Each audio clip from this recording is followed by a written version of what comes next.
السلام عليكم ورحمة الله وبركاته. أهلا بيكم مرة تانية في قناة ماما لايف ستايل. صباح الفل وصباح التفاؤل. في حالة بنحس بيها كده من فترة للتانية، وهي حالة الجمود أو حالة تحسي كده إنك متجمدة مش قادرة تقومي، مفاصلك كلها كده ماسكة في بعضها، وجسمك حاسس بالكسل الشديد جدا. الحالة دي ما بنحس بيها مش بنقدر نقوم بأي حاجة، مش قادرين نقوم نشتغل ولا نخلّص كل الشغل اللي عندنا، ولا حتى قادرين نقوم من مكاننا، عايزين نقعد كده وخلاص. الحالة دي على فكرة معروفة في علم النفس، اسمها task paralysis أو شلل المهام أو العجز عن المهام.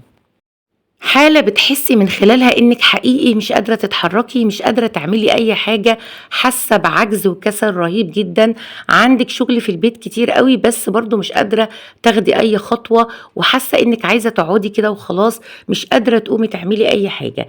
الحالة دي على فكرة ليها أسباب كتيرة جدًا، يعني من الأسباب اللي بتسبب الحالة دي إنِك بتحسي إنِك مضغوطة، حاسة إنِك عندِك شغل كتير أوي، فبالتالي قررتِ أو جسمِك قرر أو عقلِك الباطن قرر إنه ما يتحركش، خلاص هو مش هيقدر ياخد أي خطوة ومش هيقدر يخلّص كمية الشغل دي، فبالتالي عقلِك الباطن ادّى إشارة لجسمِك إنه ما يتحركش.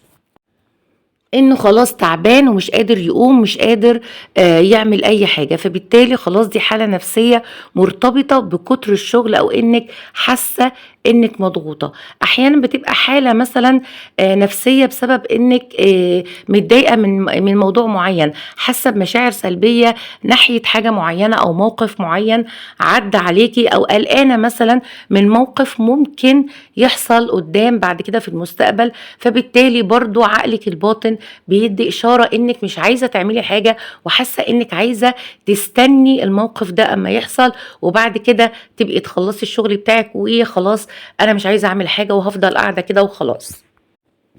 المهم إن غالبًا سبب الحالة دي بيبقى نَفْسي، بتبقي حاسة إنِّك مضغوطة، متضايقة، قلقانة، متوترة، فبتقرري إنِّك تقعدي وما تعمليش أي حاجة.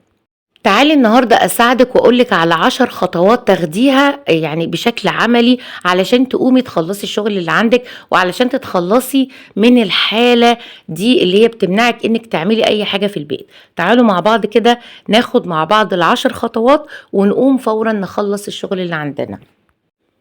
أول خطوة وأهم خطوة لازم تعترفي بالمشاعر اللي جواكِ، لازم تطلّعي كل المشاعر اللي جواكِ على الورق وتقولي أنتِ حاسة بإيه، إيه الحاجة اللي مسببة العجز اللي عندِك ده، إيه الحاجة اللي مسببة الكسل الشديد اللي أنتِ حاسة بيه.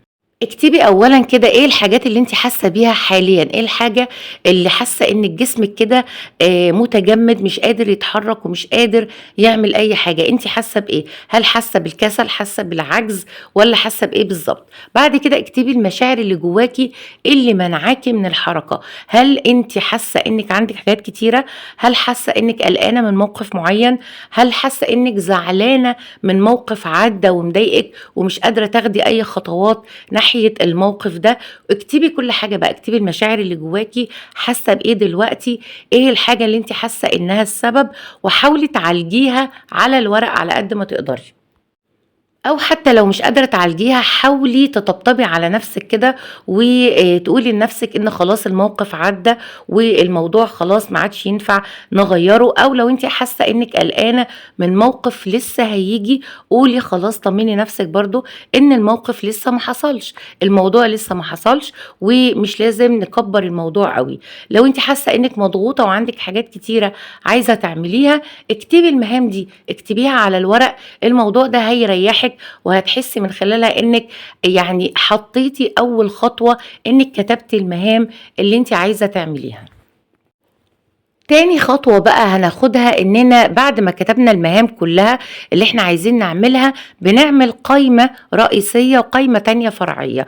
القايمة بتاعتنا الرئيسية اكتبي فيها مهمة واحدة بس أو 2 بالكتير لازم تنجزيهم النهاردة، وباقي أو القايمة التانية بقى الفرعية اكتبي بقى باقي المهام التانية كلها اللي ممكن تتأجل لتاني يوم ما فيش مشكلة، أو لو قدرتِ تخلصي المهمتين الأولانيين الاولانيين دول اللي هم الاساسيين، بعد كده ممكن تنجزي المهام التانية. بس طمني نفسك كده وقولي لنفسك هم حاجتين بس هعملهم وخلاص، او حاجة واحدة بس هنجزها وخلاص، هقعد ارتاح مرة تانية. فده هيشجعك انك خلاص ما عندكيش مهام كتيرة. المهام الكتيرة التانية دي في قائمة لوحدها، ممكن أأجلها عادي براحتي، بس أقوم بس أعمل المهمة دي أو المهمتين دول وبعد كده هقعد تاني.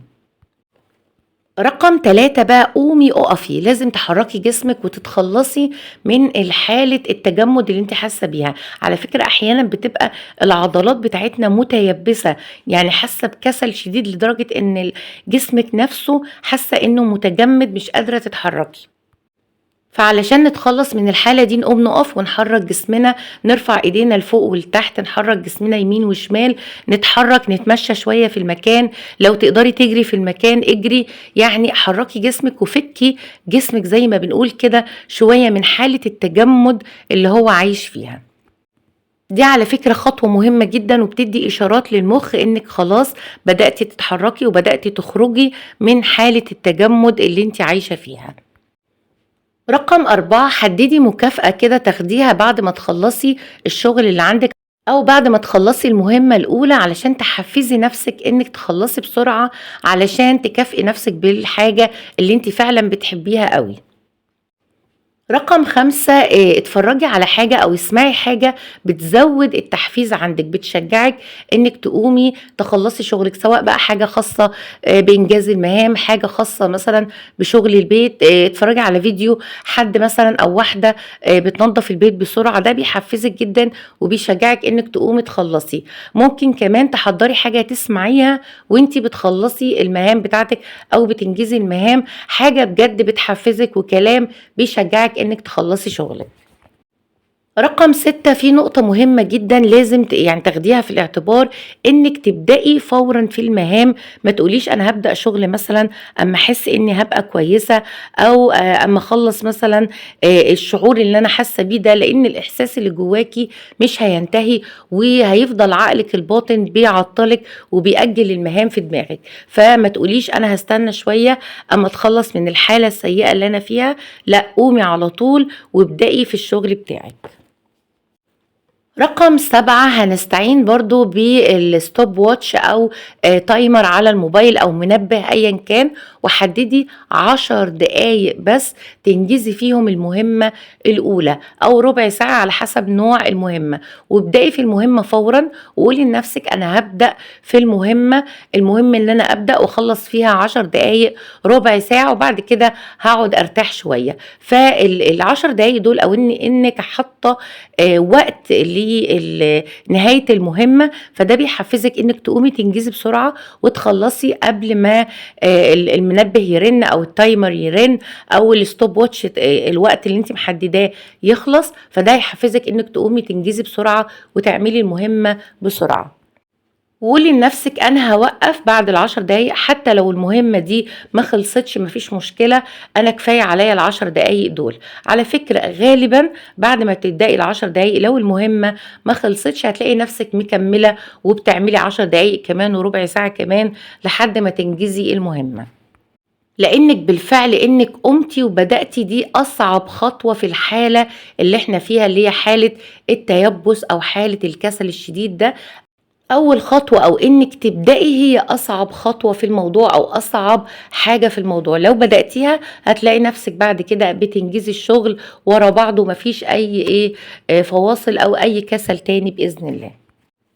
رقم 8، لو مشكلتك أو الحاجة اللي بتعطلك إنك بتركزي قوي في تفاصيل المهمة، وإنك بتحاولي تعملي كل حاجة مظبوطة جدا بزيادة أو بدرجة عالية جدا غير طبيعية، فبالتالي قولي لنفسك أنا هنجز المهمة دلوقتي لأني حاسة بالكسل، فأنا هعملها وخلاص، ههتم بقى بالتفاصيل دي بعد كده بإذن الله. بعد ما أخلص المهمة هراجع على التفاصيل بتاعتها. يعني طمني نفسك كده إنك مش مهم تركزي دلوقتي في التفاصيل، المهم إنك تخلصي المهمة وخلاص، وبعد كده هتقعدي كده تراجعي التفاصيل وتركزي عليها. احنا يعني بنقول كده علشان ما نركزش على التفاصيل واحنا بنعمل المهمة، فده هيعطلنا كتير. نحاول على قد ما نقدر نطمن نفسنا ونقول التفاصيل بتاعتنا دي اللي احنا محتاجين نركز عليها ونأكد عليها هنعملها بعدين بعد ما نخلص الشغل بتاعنا. فده إلى حد ما يعني بيخدع العقل الباطن،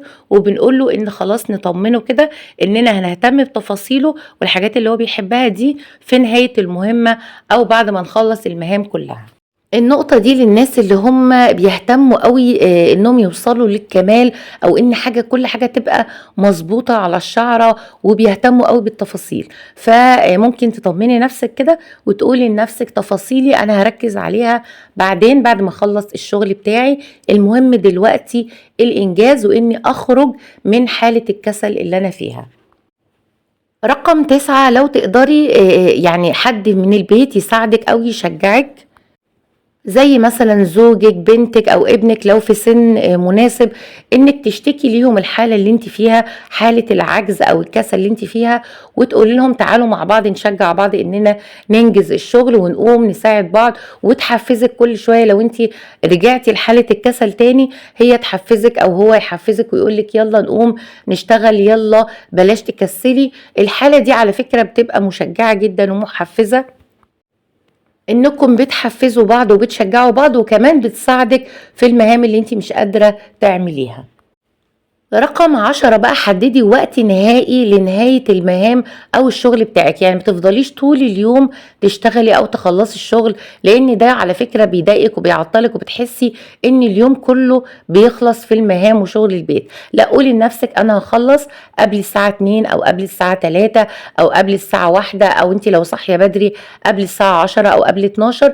المهم انك تحددي وقت نهائي او ديدلاين انك تخلصي قبل الوقت ده، علشان تحسي ان اليوم عندك طويل وانت هتعملي في وقت معين، وبعد كده هترتاحي وهتقعدي تعملي الحاجات التانية اللي انت بتحبيها. وده على فكرة محفز جدا، فكرة اننا نحدد موعد نهائي لنهاية الشغل كله وشغل البيت. ده الفيديو بتاع النهاردة، ودي الأفكار اللي أنا حبيت أشارككم بيها وأحسسكم كده إننا قادرين ننجز وقادرين نحفز بعض ونتخلص من حالة الكسل اللي ممكن نكون بنحس بيها دلوقتي. وتعالوا كده نقوم نشتغل فورا ونجيب ورقة وقلم ونكتب الحاجات اللي احنا عايزين نعملها ونبدأ بيها فورا على طول وناخد أول خطوة. وصباح الفل، صباح الإنجاز وصباح النشاط، والسلام عليكم ورحمة الله وبركاته.